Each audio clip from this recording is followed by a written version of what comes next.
Bonjour à tous et à toutes.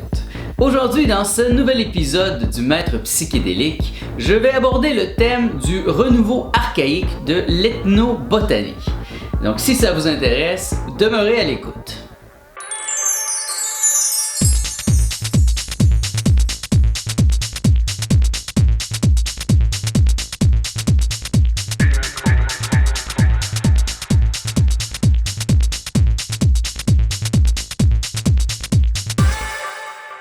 Ici Nicolas Lehoux. Bienvenue dans l'univers jovial de Nicolas. Dans cette série, je vous propose un programme pour un nouvel univers, car une ère nouvelle nécessite une pensée nouvelle. Cette réhabilitation des psychédéliques que Terence McKenna appelle le renouveau archaïque ou Archaic Revival en anglais favorise la convergence de plusieurs domaines tels que l'ethnobotanique, la spiritualité et la psychothérapie. Et cela mène vers une vision plus holistique de l'être humain. L'ethnobotanie est en effervescence aujourd'hui.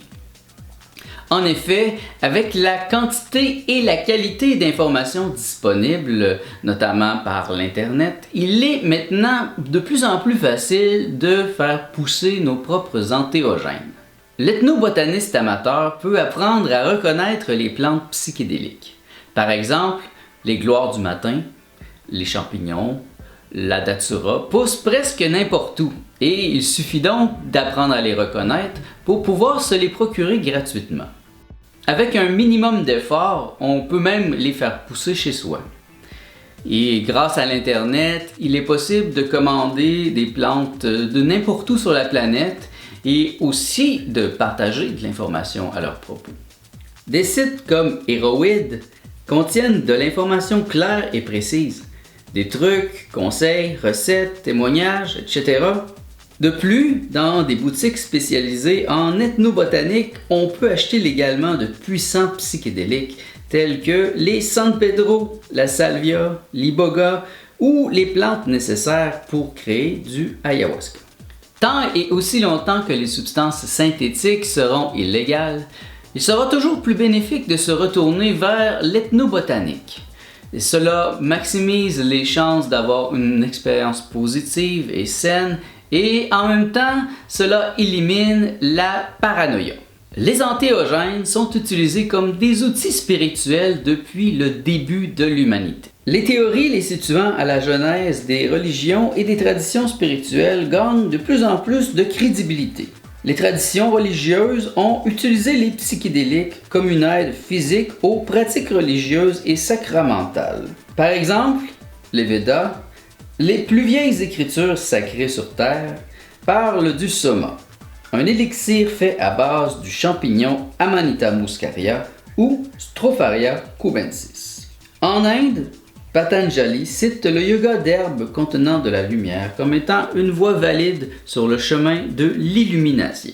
Plusieurs religions indigènes d'Amérique utilisent le peyote, les champignons magiques, la datura et les gloires du matin. Le ayahuasca est utilisé au Pérou et au Brésil pour communiquer avec les dieux et garder la communauté en santé. Les Rastafari utilisent la marijuana journalièrement.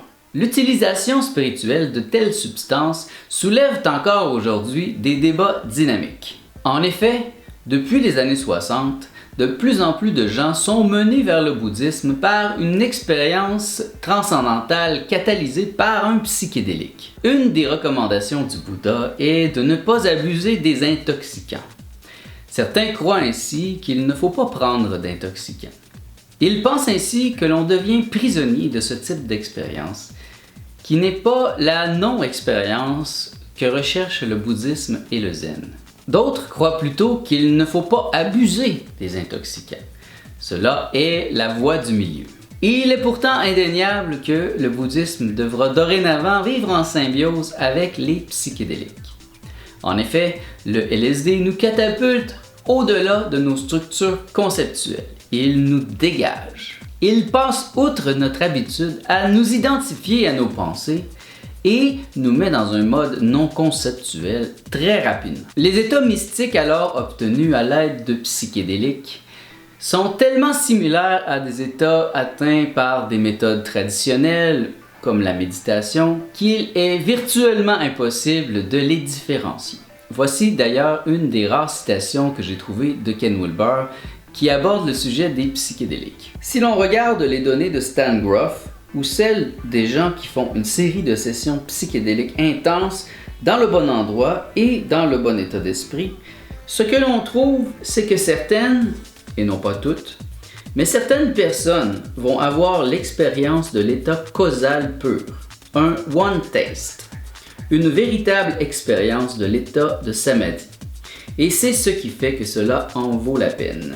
Voilà qui conclut cette vidéo dans laquelle j'ai abordé le thème du renouveau archaïque de l'ethnobotanie. Dans la prochaine vidéo, je vais aborder le thème de la psychologie transpersonnelle, une des seules branches de la psychologie que j'ai découvert qui étudie les états non ordinaires de conscience. Donc si ça vous intéresse, demeurez à l'écoute.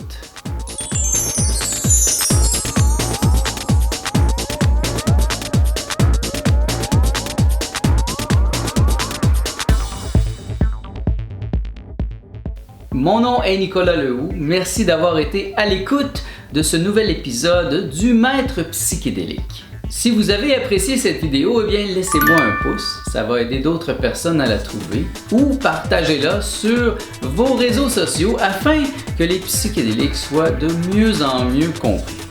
Je vous invite à vous abonner à ma chaîne YouTube afin de recevoir chaque semaine les notifications à propos des nouvelles vidéos que je vais y ajouter. Car en effet, chaque jeudi, j'y ajoute une nouvelle vidéo. Merci d'avoir été à l'écoute. Je vous souhaite tout le bien que vous pensez de moi.